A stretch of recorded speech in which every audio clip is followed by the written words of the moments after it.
पूर्वज वृत्त. श्री छत्रपती शिवाजी महाराज यांचा जन्म भोसले नावाच्या एका नामांकित क्षत्रिय कुळात झाला. या कुळाची थोडीशी माहिती प्रथम सांगतो. अयोध्या प्रांतात शिसोदे नावाचे सूर्यवंशातले राजे राज्य करीत होते. त्यांच्या वंशातल्या एका पुरुषाने नर्मदा नदीच्या दक्षिण तीरी येऊन तेथे स्वतंत्र राज्य संपादन केले.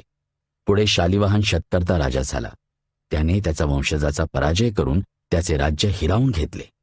तेव्हा त्यांनी मेवाड प्रांतातील चित्रकूट नामक किल्ल्याच्या आश्रयाने नवे राज्य स्थापले. हा चित्रकूट किल्ला इतिहासात चितोड या नावाने प्रसिद्ध आहे. पुढे दिल्लीस मुसलमानांचे राज्य स्थापन होऊन त्यांची राजपूत राजांशी वारंवार युद्धे होऊ लागली आणि बरेच राजपूत राजे हतवीर्य होऊन त्यांचे अंकित झाले. इतरांप्रमाणे चितोडच्या राजांचे मुसलमानांशी बरेच घोर संग्राम झाले, तरी ते पुष्कळ वर्षे त्यास हार गेले नाहीत.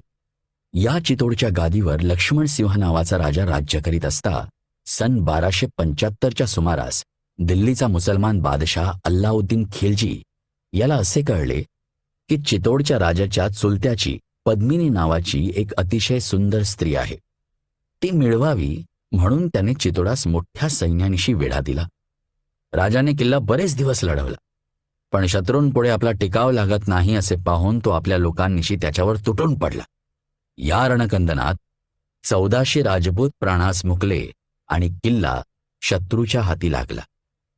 आपला वंश निर्मूळ होऊ नये म्हणून लक्ष्मणसिंहाने आपला द्वितीय पुत्र अजयसिंह याला या समरयज्ञापासून निवृत्त करून पळून जावयास सांगितले. पित्याच्या या आज्ञेप्रमाणे तो आपल्या वडील बंधूंचा अल्पवयी पुत्र हमीरसिंह यास बरोबर घेऊन पळून गेला. अजयसिंहाने आपल्या लोकांची पुन्हा जमवाजमव करून शत्रूने हस्तगत केलेला बराच मुलूख काबीज करून हमीरसिंहास गादीवर बसवले. पण ही गादी चितोड किल्ल्यावर न ठेवता राजनगर नावाचा एक नवीन किल्ला बांधून त्यात ती नेली. चितोडास परत न जाण्याचे कारण असे की त्या किल्ल्यातील सर्व राजचिन्हे, एक भव्य नौबत व किल्ल्याचे पंचरसी दरवाजे मुसलमानांनी काढून नेले होते. ही सगळी त्यांच्याकडून परत मिळवीपर्यंत त्या किल्ल्याची पायरी चढावयाची नाही अशी त्यांनी प्रतिज्ञा केली होती.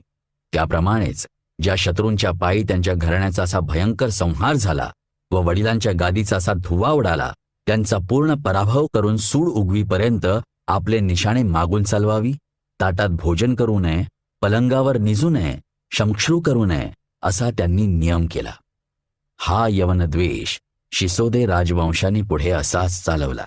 या वंशाने पुढे प्रबळ होऊन उदयपूर येथे गादी स्थापली. वर सांगितलेला अजयसिंह आपला पुतण्या हमीरसिंह याच गादीवर बसवल्यावर काही वर्षांनी मरण पावला. तेव्हा त्याचा पुत्र सजनसिंह याने असे मनात आणले की राज्य विभागासाठी आपल्या चुलत भावाशी कलह करण्यात काही अर्थ नाही, तर आपल्या पराक्रमाने नवे राज्य संपादन करावे यातच खरा पुरुषार्थ आहे. असा पोक्त विचार करून या शूर पुरुषाने दक्षिणेकडे येऊन सोंधवाड प्रांत काबीज केला आणि तेथे आपली गादी स्थापली. याच्या वंशातला देवराजजी नावाचा महाराणा मुसलमानांच्या सतत होणाऱ्या उपसर्गाला त्रासला आणि राज्यत्याग करून दक्षिणेकडे कृष्णा व भीमा या नद्यांच्या तीरी पाळेगारी करून कसाबसा योगक्षेम चालवू लागला. इकडे आल्यावर त्यांनी आपले नाव पालटले आणि तो आपणास होसावंत भोसले म्हणू लागला. येथे त्याला सिंगणापूरची पाटीलकी मिळाली. त्यावर गुजारा करून तो स्वस्थ राहिला. पुढे त्याच्या वंशजांनी खानवट, हिंगणी, बेरडी, देऊळगाव, जिंती, वेरूळ, बनसेंद्र, कळसवावी, मुंगी पैठण, नानजाव इत्यादी गावांच्या पाटीलक्या मिळवल्या. आमच्या चरित्र नायकाचा पणजा बाबाजी हा वर सांगितलेल्या सजनसिंहाचा म्हणजे भोसावंत भोसले याचा वंशज होय. या बाबाजीचा जन्म 1533 साली झाला. हा मोठा सदाचारी व धर्मशील होता. याला मालोजी व विठोजी असे 2 पुत्र होते. हे अनुक्रमे 1550 ते 1553 साली जन्मले. हे मोठे सद्गुणी, शूर व हुशार निपजले.